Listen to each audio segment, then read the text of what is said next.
2 suicides en 5 jours à Paris. Est-ce une contagion? Est-ce une coïncidence?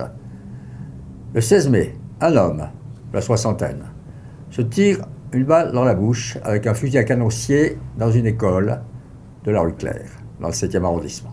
5 jours plus tard, au sein de Notre-Dame de Paris, à l'intérieur de la cathédrale, un homme de 70 ans ou un peu plus se tire un coup de pistolet dans la tête.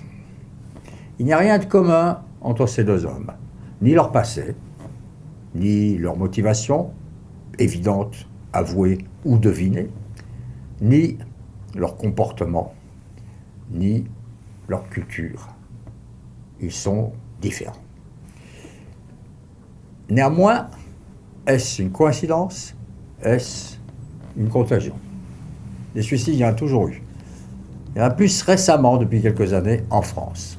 Alors, sans juger, mais avec un petit peu de capacité ou de volonté de réflexion, d'observation, 3 points.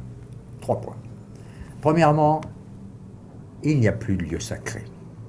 L'école, c'est un lieu sacré, là où l'innocence de l'enfance rencontre la noblesse de la pédagogie. Et la cathédrale Notre-Dame, une des plus célèbres du monde d'ailleurs, la cathédrale, une église, c'est un lieu au sein duquel on se recueille, on prie, on communie, un lieu de paix. Il n'y a plus de lieu sacré. Deuxièmement, il ne faut pas généraliser. C'est peut-être effectivement une coïncidence. Néanmoins, est-ce que cela traduit ce qu'on peut appeler un malaise dans la société?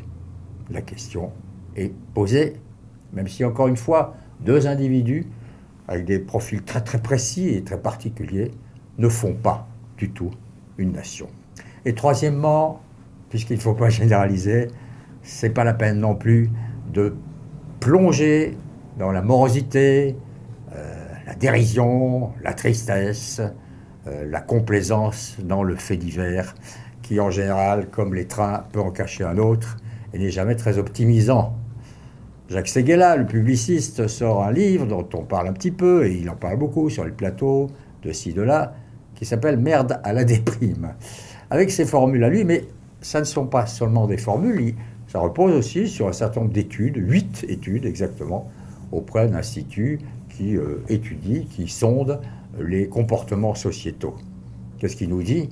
Il nous dit qu'il y a toutes sortes de raisons pour lesquelles les Français ne doivent pas désespérer. Et il termine par la formule à la Séguéla: les optimistes ont inventé l'avion, les pessimistes le parachute. À quoi je pourrais dire, à partir de l'instant où on invente un avion, il fallait bien penser à un parachute. Les deux étaient nécessaires. Le général de Gaulle disait: la France, ce pays qui va du déclin au renouveau. De Gaulle, quand il a construit le Concorde, il ne pensait pas au parachute.